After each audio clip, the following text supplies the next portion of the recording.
All right, I'm going to go through these problems real quickly. Write an equation y equals mx form for a proportional line. So we already know that there's another point that we know, which is 0, 0, and it also hits 642. So one thing you can do to find the slope is difference of y over difference of x. So 42 minus 0 is 42, and 6 minus 0 is 6. When you divide those, you get 7, so y equals 7x. Now we can do that and don't have to worry about a boyfriend because we know that there's a relationship here, a constant ratio between these two, since it is proportional and goes through the origin. So y equals 7x. So your answer to that first one is 7. Let's see. Second problem. Use the line from above, which we just wrote to be y equals 7x, to find the missing x and y for the following 2 points. Well, on this first point, we know that y is 28, which if I substitute in, I get this, and then of course I solve it, and I get x equals 4. So that point right there has to be 4 on the x. And then I do that exact same thing, but I substitute in on y equals 7x, I substitute the x to be 10. So 7 right next to 10 equals y, and so obviously y has to be 70. You have your 2 answers there.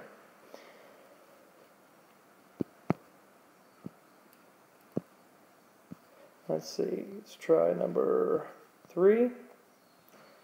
Number 3, the car travels 216 miles on 9 gallons of gas, and the relationship is proportional. So what are they telling you? They're saying, oh, y equals mx, because it's proportional, no boyfriend, right?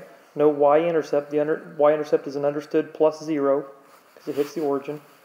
And so to get that 216, the output, there was an input of 9.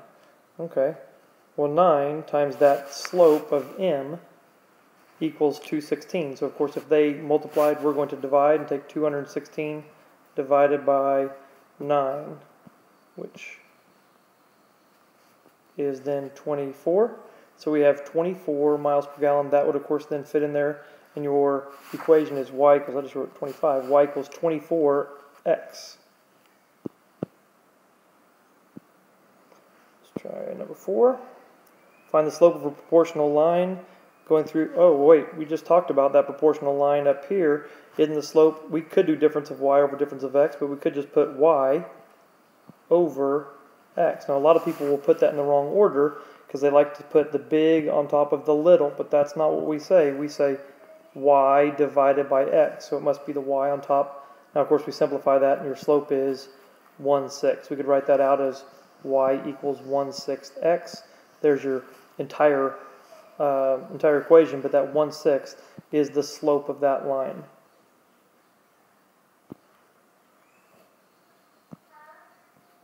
Let's try number 5. No, excuse me, number 6 and 7. Number 6. Find the slope of a line that hits both 615 and 820. Is it proportional? Well, how can we check whether it's proportional? Remember, we could just check y divided by x to see if it's proportional. So let me put that in there. 15 over 6 and 20 over 8. If I simplified this by 3s, I would get 5 over 2. If I simplify this by 4s, I would get 5 over 2. Since we have a constant ratio, we have a proportional. So the answer to number 7 is yes, it's proportional. When I divided the y by x, got the same thing, and then that y over x is that slope. So there's our answers for both 6 and 7. Try number 7. Find the constant rate of change. All right, we'll find the constant rate of change, difference of y over difference of x. We could check to see if it's proportional by taking 12 divided by 6. 12 divided by 6 is 2. And then take 18 divided by 8. 18 divided by 8 is not 2. So it's not proportional. So we're going to have to do difference of y over difference of x. Difference of y over difference of x. And of course you can put in the specific points because we need to keep our order straight. So I'm going to take 18 minus 12 and get 6, and 8 minus 6 and get 2. If I divide those, I get 3. And I'm going to take 36 minus 18, which is 18. 14 minus 8, which is 6. So now it's 18 divided by 6, which is 3. So it is linear because they match. So now I could start writing it and say y equals 3x, and I'm going to go ahead and finish it just so we remember. If I have an input of 6, well 6 times 3 would be 18, but I want to end up at 12, so it must be minus 6. Let's try that again. If I put in 8, 3 times 8 is 24. 24 minus 6 is 18. If I put in 14, 3 times 14 is 42, minus 6 is 36. There's your entire equation, but it only asks for the constant rate of change, which is, of course, that slope right there, 3.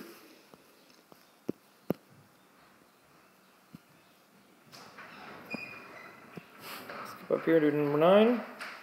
Number 9 says, is the relationship proportional? No, because it was y equals 3x minus 6, so the minus 6 makes it not proportional.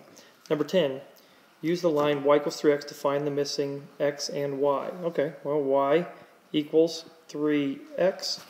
And then on the first one, they tell me that y is 24. So if they multiplied by 3, we're going to divide by 3, of course. And we're going to get that x equals 8. X equals 8 on that first one. On the next one, y equals 3x. And they tell me that the x is 13. And so y equals 39. We've got both of our answers right there.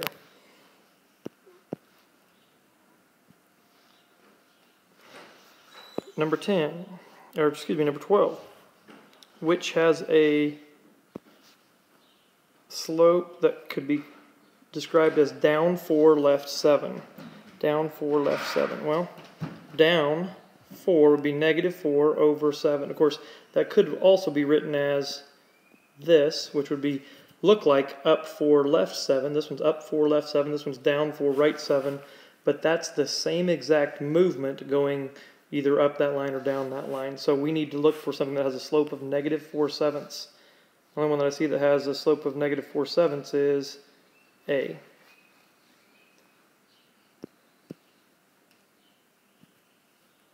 And all right, number 13 says find the slope of the green line. Well, a couple different ways to find slope of the green line is, well, first of all, I noticed that it is proportional. Did anybody else notice it was proportional because it hits 0, 0? If it's proportional, I could just take the y on top of the x. So 12 divided by 2 is 6, and 18 divided by 3 is 6.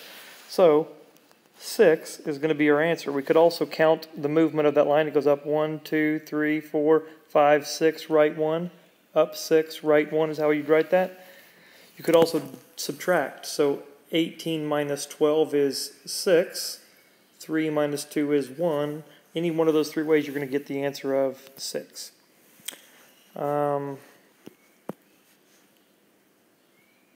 Number 14 says, find the slope of the red line. It's not proportional, so we can't use that same trick. I shouldn't say trick. We can't use that same information. We have to then count it. It either goes up 2, right 1, 2, 3, 4, 5, 6, 7, 8, 9. Up 2, right 9.